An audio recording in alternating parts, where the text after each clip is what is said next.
Ito naman po yung pinto na sunod pong babarnisan natin. Ganyan na po yung itsura niya. Matagal na po yan kinabit dyan. Ayan, kung titingnan nyo po, ayan, oh. Masyado na siyang ibang kulay. Ayan. Yan po yung babarnisan din natin na ihahawig natin din dito yung kulay para isang pares din siya.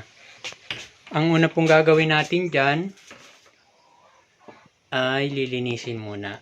So ayan, medyo iba-iba po yung kulay niya. Ayan, oh. Dapat po pag nag-varnish, katulad po nito, dapat para-parehas po yan. So yan po yung gagawa natin ng paraan. Ayan. Ngayon, ang unang gagawin po natin dyan ay lilinisan. Sa mga gusto pong magtanong dyan tungkol po sa pagbabarnish o sa pagpintura ng kahit po anong gusto nyong pinturahan, pwede po kayo magtanong sa akin at huwag po kayo mag-alala dahil ako po ay painting contractor. You serious? Ito po ang aking katunayan sa pagiging painting contractor ko. At dahil po dyan, makakasiguro po kayo na sasagutin ko po ng maayos at tama ang mga katanungan nyo. Sa video pong ito, hindi lang po yung hinahangad ko ang isubscribe nyo ako, kundi hangad ko rin po na makatulong din sa inyong mga manonood kahit po sa ganitong paraan lang. Kaya sana po tapusin mo po ang aking video para ikaw po ay may matutunan. Sakali po na hindi ka marunong ng proseso ng pagbabarnish, madali lang po itong gawin kasi mano-mano lang po ito, wala po tayong gagamiting compressor.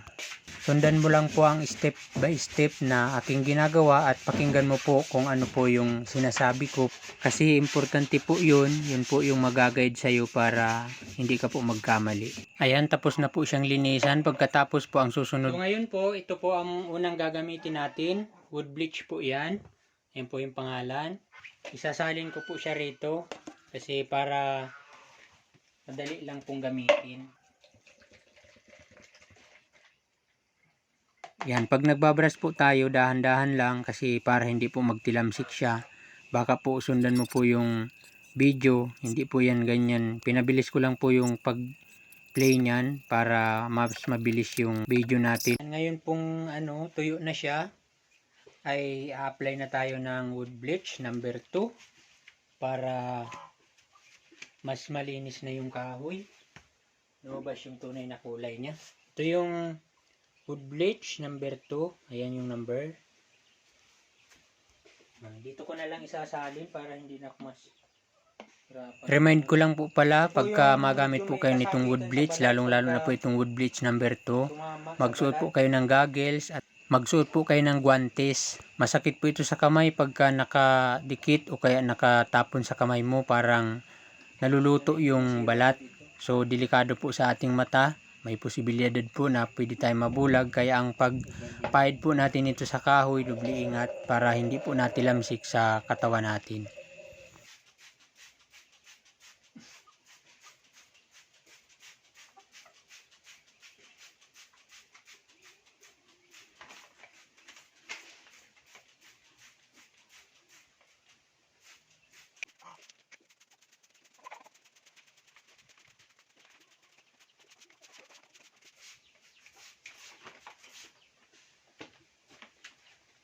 Papakita ko po kung anong klase. Ayan po yung wood bleach. Pagka nailagay nyo na dyan, yung kahoy po ay makikita nyo po siya parang kumukulo. Ayan, bumubula-bula po siya. Ayan o, tingnan nyo po. Inululuwa niya po yung mga dumi. Ayan. Ayan, niluluwa niya, parang nahuhugasan po siya. Ayan o, tingnan mo yun. Bumubula po siya. Ayan. Ganyan po katapang yung parang may halo po siyang asido. Kaya yung kahoy po ay nalilinis niya. Ayan, tingnan nyo po yung bumubula siya pero wala po yung sabon. Pag tumama po siya sa semento, bumubula rin siya. Parang po siya, parang may asido. Ayan o. Niluluwa niya yung mga dumi ng kahoy. Bulang-bula siya. Ayan o. Pag gumamit po kayo ng wood bleach, unahin po yung wood bleach number 1 saka number 2. Yan po yung magiging resulta ng pag-apply nyo ng wood bleach. Makikita nyo rin po yan pag kayo na po yung actual na gumagawa. Yan po yung nangyayari. So pag hindi po na ganyan yung pag-apply nyo ng wood bleach, ibig sabihin fake po yung nabili nyong wood bleach. Nagbili po kayo sa mga trusted na bilihan ng pintura. So ito na po yun, pagkatapos niyang i-wood bleach at nang malinisan, yan na po yung itsura niya. Yan. Nag-try po ako na punasan siya ng sealer para yun na po yung pangkulay, pero halos ibabaw lang po yung nakulayan niya. Ayan, kung napapansin niyo po yan. Ayan. So hindi po tumago sa ilalim yung sealer, kaya nag-decide po ako na mag-apply ng wood stain. Kasi kung hindi po ako mag-apply ng wood stain, hindi ko po mahahabol yung kulay na ito. Kasi po itong pinto, medyo may kalambutan po siya kasi hindi po ito dito gawa o binili lang namin ito sa hardware. May mga butas-butas po siya na ganito. So, yan po sana, pwedeng nasnasin niya ng liha para maging pantay siya. Kaso, pag ninasnas po siya ng liha, yung loob niya ganun din. Kaya, ang gagawin po dyan, pag ganyan po yung kahoy, ay mag-apply po kayo ng wood stain para pumasok po yung wood stain dyan. Yung kulay niya po ay makahabol-habol po siya rito. Ayan. Ang gagamitin mo pong wood stain ay mayroon po tayong maple at mayroon tayong walnut tsaka mahogany. So, yung gagamitin po nating wood stain dyan ay maple. Kasi ito pong kulay na ito, maple po ito. Medyo ma-light lang siya. Pagka nagamit ka po kasi ng mahoganying wood stain, medyo dark po siya. So, maple po yung gagamitin natin. So, ito po yung i-apply natin. So, ito na po yung wood stain na maple. Ayan, kung titingnan nyo po ay maano po siya, malabnaw. Hindi po siya katulad ng sealer na malapot. Ayan po yung tunog niya, oh. Yan po yung maple na wood stain. Yan po yung i-apply muna dyan.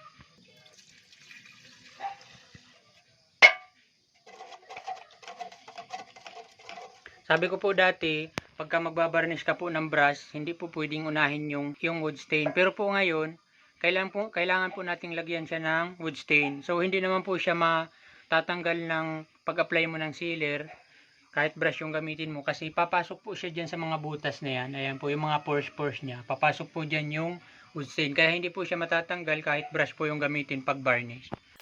Ayan, kung napapansin nyo po, puting-puti na po yung kahoy kasi nailuwa niya rin po pati yung kulay niya gawa ng ginamitan natin ng wood bleach.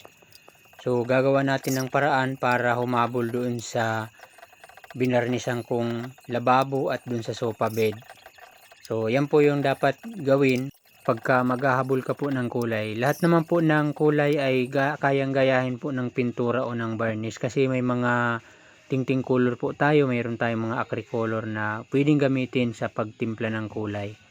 So, nakadepende po yan sa inyo or sa nagpapagawa kung ano po yung gustong kulay ng pintura o ng varnish. So, ayan po. Medyo lumapit-lapit na yung kulay niya dito. Pero pag natuyo po yan, mas lalait pa po yan dito. Kaya kailangan pa po nating timplahan siya ng sealer na maghahawig na talaga dito yung kulay. Yan, medyo madilaw lang po siya ng konti.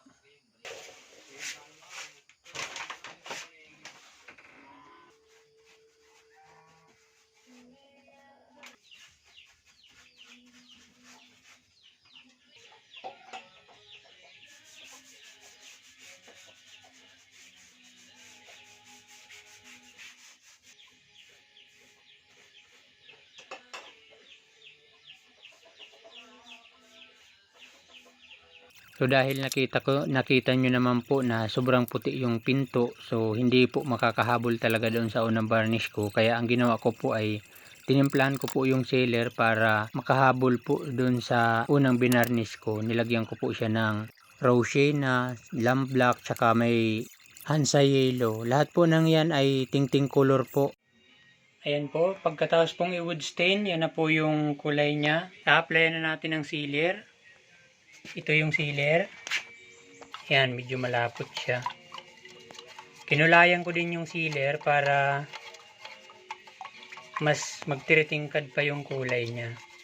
Kaya medyo ganyan po yung kulay niya. Sealer po yan. Kasing kulay po yan ng maple na wood stain. Pero yan po, sealer po yan. Smooth lang po yung paghagod ng brush. Medyo gaan-gaanan nyo lang po. Huwag yung kadiin para hindi po matanggal yung wood stain pag tinamaan ng sealer. Kasi po yung wood stain ay inami lang po yan. So natatanggal po yan ng sealer kasi po yung sealer ay lacquer po yan. Varnish natin.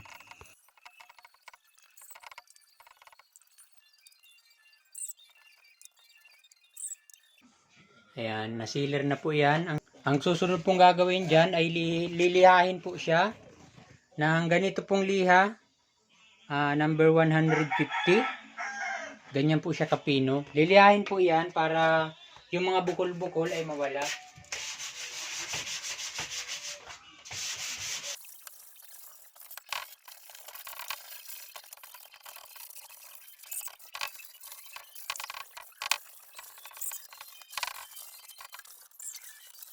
At napunasan na, nalinisan na siya. Ito na po yung susunod, top coat. Ito na po yung pinakang last na gagawin natin para kumintab yung ating pagbabarnish. At mayroon po siyang catalyst. So, ang paghalo lang po nito ay 50-50. Ayan, haluin na po natin.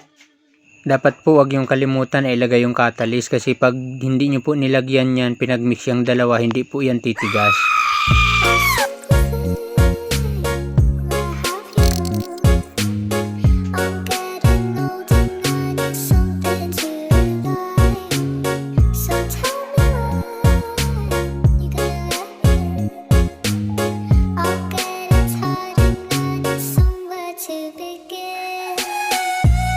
Ayan, tapos na po yung i-top coat. 3 ulit na po yan. So, makintab na po siya.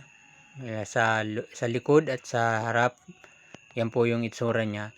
Pero basa pa po yan. Pero kahit po yan magtuyo na, talagang ganyan na po yung kulay niya. Sa susunod ko pong video, papakita ko po kung nagaya ko po or na para-parehas ko yung kulay nila. Yung lahat pong binarnisan ko dyan. At pakikita ko rin po sa inyo kung gaano katibay ang varnish na yan kasi yung iba pong varnish namumuti pag nalalagyan ng alcohol, kalamansi o kaya ng sunrox.